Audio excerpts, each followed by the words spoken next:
Hello, Clovis speaking here. Are you Rupert Clovis, the solicitor? Yes, that's correct. You're handling the estate of Agatha Vance Wilson, right? Yes, but She left all her money to her nephew. The lot. Right? Who's this? This, Mr. Clovis, is Robert Vance Jr., the nephew you've been trying to locate.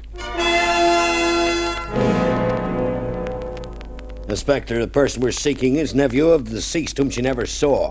His name is Robert Vance Jr. This morning, a young man telephoned and came in to see me. He claims to be the missing heir. He claims to be Robert Vance Jr. But I'm quite certain the young man I interviewed is an imposter. Oh, by the way, he should be here any moment. You want me to question him? I want you to take him into custody. You're certain, then, that he's an imposter? Absolutely.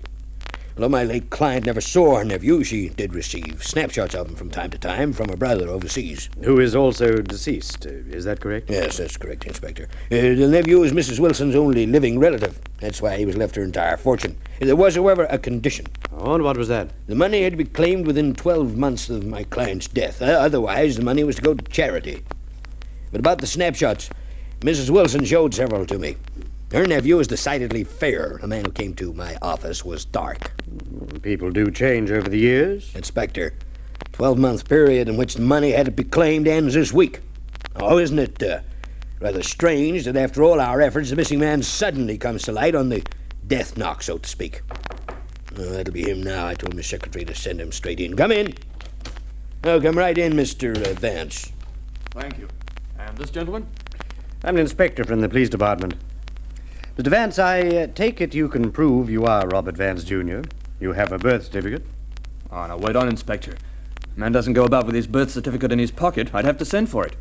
That could take weeks, possibly months. That settles it then. 12-month period, as stipulated in the will, ends this week. We can't possibly fulfill the conditions. My aunt's will says the money must be claimed within that time. I'm claiming it.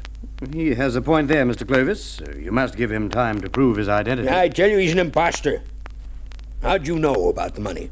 I'm a merchant seaman. Our ship made port earlier this week. I picked up a newspaper and saw you were looking for me. There you are. That proves he's lying. There's been nothing about the legacy in the papers. Arrest that man, Inspector, and I'll sign the complaint.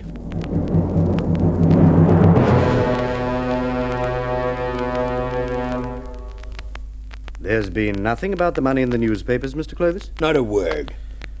But isn't it customary to advertise for missing heirs?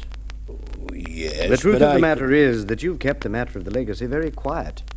You made no attempt to locate the sole heir. You see, a group of your colleagues asked us to investigate your activities some weeks ago.